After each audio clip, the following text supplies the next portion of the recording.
Welcome back to the channel. In this video I want to talk to you about Marvel's Avengers, the game that was created by Crystal Dynamics and published by Square Enix, because I don't get it. Like, they had a lot of promotion. The marketing team did well. There was adverts all over the place for this game before it released, and it's dying off already. Whether people like to hear that or not, that's exactly what is happening. I've been having a look through all the different platforms, and I mean, on Xbox One, it hasn't even sold 700,000 copies. The information might not be 100% accurate, but I'm gonna guess it's fairly close. Not even 700,000 copies. I think PlayStation 4 sold like 1.6 million. Don't know how many copies they've sold on PC, but I can tell you right now, there is barely anyone playing this game. The developers have put out a lot of bug fixes. They had one update that released over like 1,000 bug fixes, and it seemed to actually make the game worse. Like, they were supposed to have fixed locked outfits, and some of those are still being locked.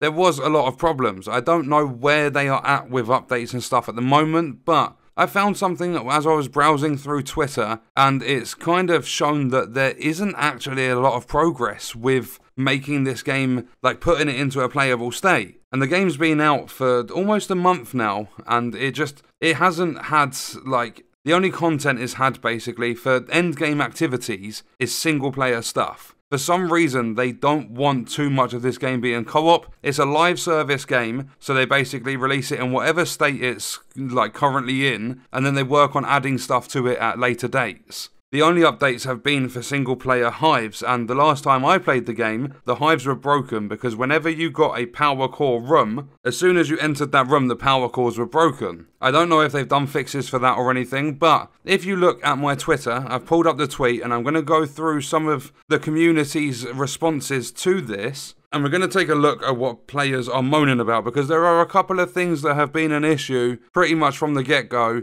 and they haven't been addressed. But I will also be showing you a different website, and I'll actually do that first to get that out of the way. So if we jump over to Steam charts, and we have a look here, Marvel's Avengers.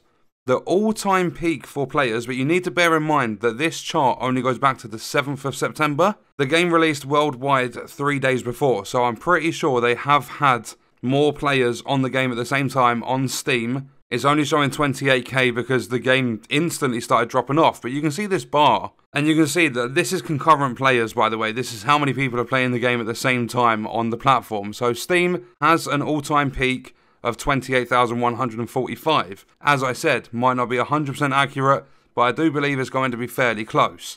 If you look at their 24-hour peak, this has just been going down day by day. Every single day, this slowly drops. And I stopped playing the game daily when it was at about 12 to 14,000 concurrent players, or that's the 24-hour peak. It's now on 3,192. And then they only update it hourly. So it was updated roughly around 13 minutes ago, and there was 2,594 people playing the game across the world on Steam. That is absolutely abysmal numbers. I mean, I've said this before, they did a good job. It wasn't amazing, but they did a pretty good job with the campaign. You had the main, like, glue of the story was Kamala Khan. She kept everyone in sort of check. Like, if there was fights and stuff, she was always there trying to sort it all out. And they did a very good job of keeping you, like, attached on, like, what's happening with Kamala Khan and how her story is developing, but they didn't focus on the main Avengers. But then after the story as well, you go into the Avengers Initiative, and I've put about 80 hours into this game. As soon as you enter Avengers Initiative, it's supposed to be the co-op sort of end game part of the game. You can run missions with your friends, you can do the hives, certain ones.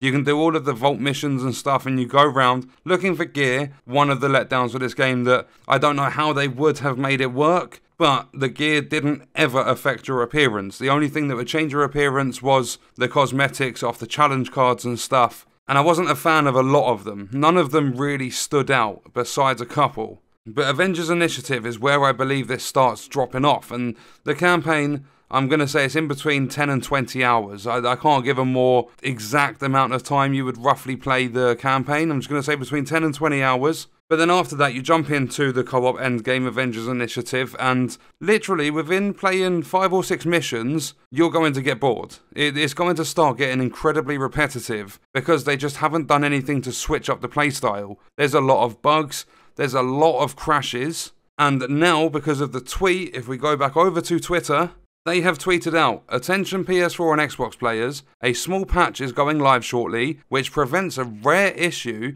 that could cause some players to lose progression. This game is a long grind. You have 6 characters that you need to level up individually. The character level goes to 50 and the power level goes to 150, but it's also time gated because you need Polychoron in order to upgrade your major artifact, and you can only get that from the faction missions, which are daily, and you do get some weekly ones as well. But that's one of the problems, and like, losing progression is bad enough as it is, and they might say it's a rare issue or whatever, but that doesn't make a difference, it's still an issue. Then if we have a look, and we're going to skip through some of them that are like add other characters into the game and blah blah blah.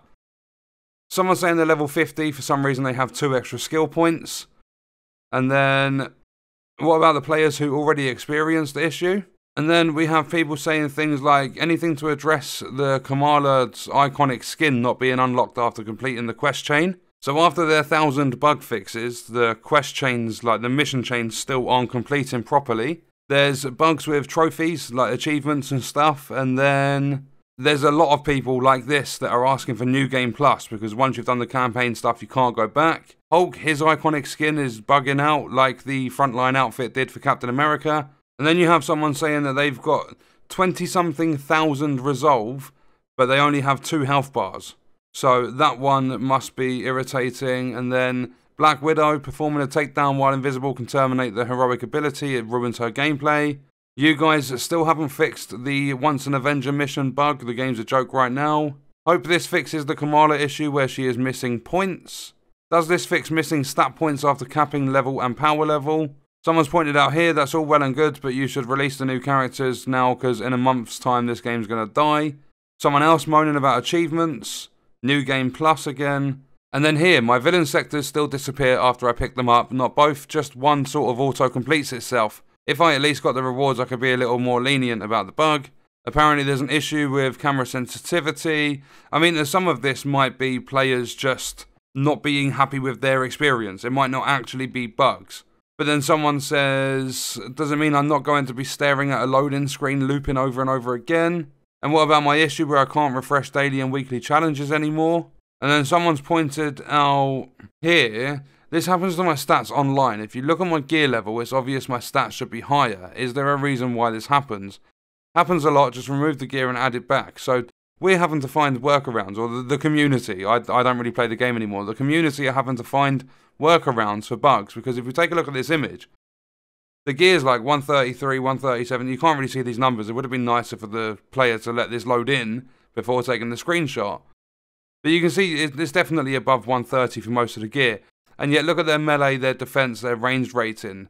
Like, there is no way your melee and defense is going to be that low if you're 144 power. Absolutely no way. But it's a pretty common issue, and that's what seems to be happening across the entire game. There are still a lot of issues. There are still crashes happening all the time. So as much as I was so back and forth with my opinion of this game, like before it even released. One minute I wasn't happy with it, and then I decided to go with it because a lot of people said don't just bash the game based on the beta, play the game, get first-hand experience, and then decide. So I played it, I did enjoy the campaign, I enjoyed playing multiplayer with my friends, but we all started getting bored. It was the same stuff over and over and over again. And then they released you had the Elite Heroic Hive once you did the, what was it called? I forget, Reigning Supreme, I think the mission chain was called, or something like that. You had the Elite Heroic Hive, which was 14 floors, over double what you had that you could play in co-op, but this was forced single player. And the crashes were happening a lot. There's absolutely no end game content, even though there's supposed to be, because, well, there's missions, but they are so repetitive. You will definitely get bored if you're playing the end game activities, because they don't add a lot into it. Then they also had the problem of accidentally releasing their, quote-unquote raid. I don't know what it actually is, but I saw it on Craze Gaming's YouTube channel. They accidentally released what players were calling a raid, and from the gameplay I saw, it looked exactly the same as any other hive they have in the game. But all the endgame stuff, they seem to release it as single-player stuff stuff only. And then after they accidentally released the raid, they've taken it away. They did like a few hours after they accidentally released it, but it hasn't come back. So the raid wasn't even ready, and they somehow accidentally released it. They have said they plan to work on this game for years and years to come, but as you can see by the player numbers, I don't think it's going to last that long. I think this game will possibly be abandoned, I don't know, 6 months to a year I give it. I don't think it's going to last much longer because they are constantly having to put out fixes, and now console players are losing progression. And that they stated it's rare, so it might only have happened to,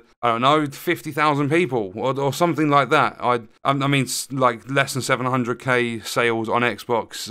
Let's say 10k. Let's just go all the way down to 10,000. And say that amount of players have experienced that. That's lost progression on a game that is made for grinding. Those players that are losing progression could have spent well over 100 hours playing this game. And what if they've lost 20, 30 hours of progression? It's not a good look at all, especially because this is live service. A lot of players know that this is going to be the case for years and years, however long they decide to give it all of this like post-launch sort of like content updates and bug fixes and stuff. But I really can't see this game carrying on for much longer. And the whole reason I've really pointed this out is because I saw the bug fix for the progression loss, and I try and keep up to date with how many people are playing on Steam. And even though I've never actually been in a game with anyone else besides my friends, because matchmaking never worked for me when I played, but I'm still interested to see if if there's a big spike in player numbers on Steam, then they've obviously done something right. So it's kind of just hope that I'd see that day where there are a lot more players, because I did enjoy the game. I'm not going to lie and say, oh no, I hated it. I did enjoy playing, but it got incredibly repetitive and eventually to the point of becoming boring. But that's going to do it for this video.